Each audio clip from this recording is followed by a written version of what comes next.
Hello, everyone. Welcome back to Triton Cup 53. We are on round 3 with BooyahGang against the name of Pickup, which is probably a pickup. If you didn't pick up on that clue, Oh, I had to do it. My memes are fun or punny. Not really. But I guess the first map will be Undertow Spillway, which is quite the weird map, I guess. It's really good for zip casting, but other than that, I don't really know too much about it. What say you, Bio? well, the biggest thing about this map, the main problem that it has is that since, especially on splat zones, since splat zones is so dependent on the map design of the middle of the map, it really struggles since this map doesn't really have flank routes. So the entire match is basically just funneled through that mid section, which is only exacerbated by the fact that it's splat zones. And that's a really bad thing because this map's mid is absolutely atrocious. That main little platform that splits the two zones is so difficult to move through and really favors big hitbox weapons such as machine or blasters, making it very difficult for other weapons to adapt to this well. However, we are coming here with BooyahGang coming out with a charger machine composition with a Tetra Wild pickup. The double grab. Absolutely Oh, no. ambitious, going for the triple splash-o-matic machine. This definitely gives me some. It's definitely giving me a flashback to a few weeks ago. Tetra going in for a 2v1, doesn't quite win it. This machine is also going to die. BooyahGang kind of struggling to deal with this very, very traditional composition from Pickup, as they are now in zone and they have two specials to spare. They're trying to force the Tetra and the Splash from BooyahGang off of the top right section. This Tetra going in, looking for a pick. Will he be able to get it? Not quite, and dies to the crab. Yes, dies to the crab tank. And even through all of those specials popped, Pickup has still not lost a single member, while BooyahGang has been struggling to make things happen off of all the specials that they have used, and it's still not enough.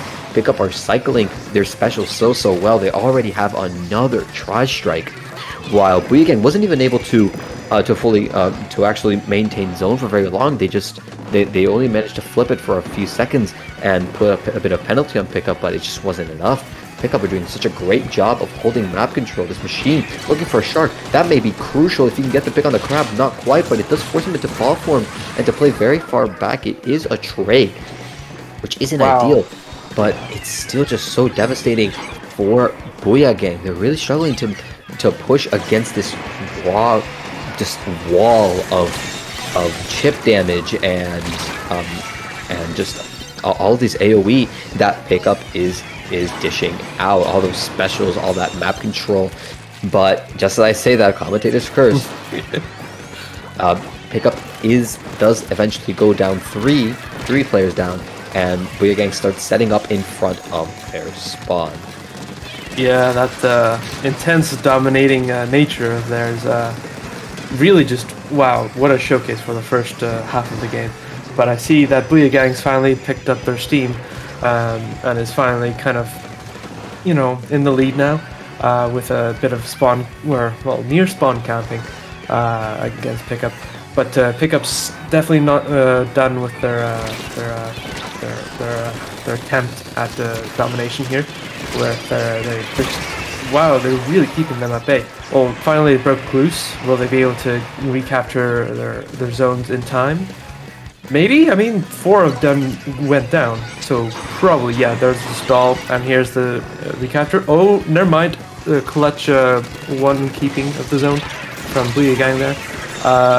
Letting them, wait, what? When did that penalty get applied? Wow, I did not see They managed to flip the zone with the tri-strike. Pickup managing to just barely keep BooyahGang. I did not see that happening.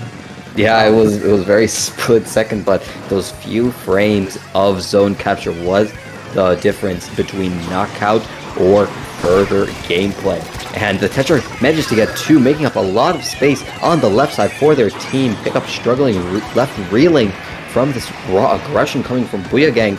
It's only the splash up on left side dies to the crab tank, and Oh, but regardless, those 2 picks didn't matter. This machine cleans up and is only the Tetra left on the side of BooyahGang. Then they die with a trade, and Pickup are starting to get points back on the board. They burn through that penalty, and this is starting to look exactly the opposite. BooyahGang was pushing really aggressively against Pickup and getting some very good points on the board, but now it is Pickup's turn to grab the baton.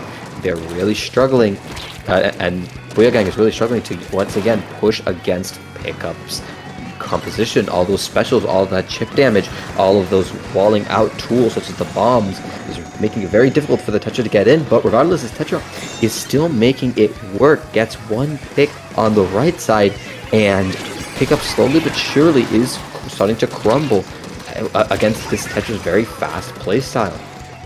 Yeah, finally they can start on their massive penalty clock there.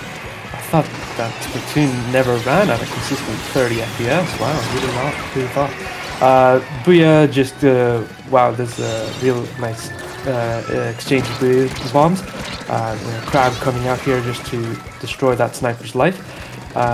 While BooyahGang is nice and consistently keeping their zone intact while running down the clock, the match clock.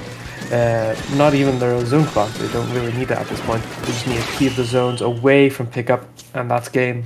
Unfortunately, not ending on a complete. What's the word? Knockout. Knockout. Wow, how did I forget that? But still a win nonetheless. Definitely, and after very intense back and forth, BooyahGang is going to be able to take game 1 against Pickup. I will admit, I do love to see this happening. I have a soft spot for Tetra compositions against, well, whatever Pickup was running, but it was definitely a valiant effort on both sides. BooyahGang just managing to get such a great lockout for Pickup, managing to push the points all the way down to 4, but before losing 1 team fight, and that was pretty much what sealed the game. It was very difficult for Pickup to come back from that after just such a devastating push from BooyahGang. But regardless, the past is in the past, and we are now going to splat zones on Hagglefish Market. Match point for BooyahGang. So tell me, Manic, what can you tell me about this map? Well, what it doesn't have in common with Eeltail Alley, Eeltail Alley, is that it's got flank zones, or flanked routes. So it's going to be a bit more challenging to keep the zones from your back, as they will probably flip a bit more, depending on how aggressive the flankee is supposed to be. But there's also a very nice sniping position, which is very, very commonly used for the hydras or the splatlings that may or may not be competitively viable. Definitely, Splat Zones Hagglefish has been a very popular map for a good while now, and for good reason, honestly. Although it is very favorable for some more long-range options such as Chargers, Splatlings, and specifically Crab Tank, it does definitely lend itself to faster compositions due to those 2 flanks on the right and left side, which we may see be very beneficial for BooyahGang's Tetra, as they are going to want to find ways in to deal with BooyahGang's much slower composition. How are we going in here? BooyahGang coming out with the same exact composition, tried and true Tetra comp, while Pickup mix it up with a Stamper. This is definitely something we've been seeing a lot. Double splash machine Stamper. Stamper's been seeing a lot of use recently due to both the main weapon and its ability to fight Crab and just other weapons in the meta. Crab coming out on the side of Pickup, but it's not quite able to get picks while the machine is pressuring left side.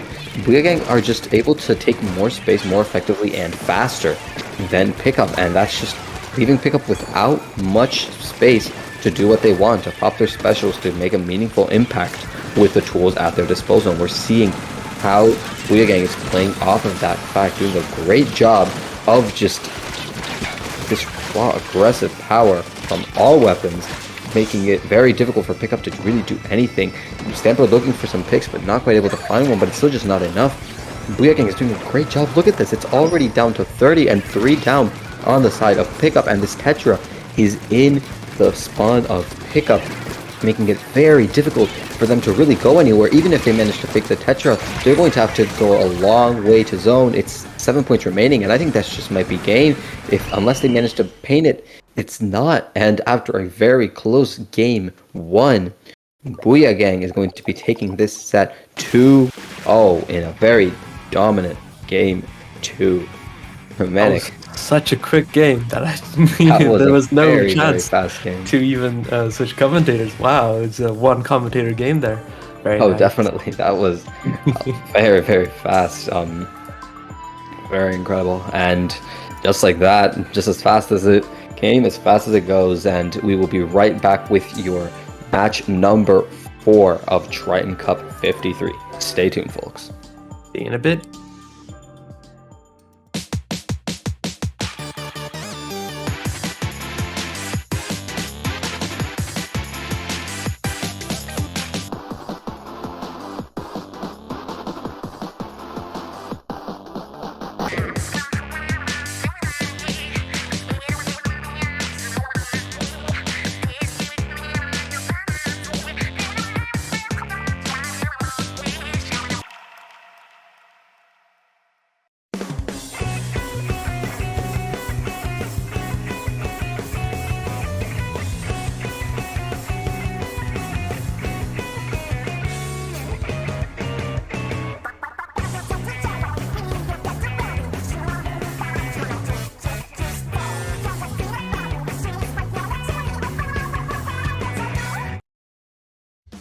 Splatoon Stronghold, a stronghold for competitive Splatoon, providing resources to long-timers and newcomers alike.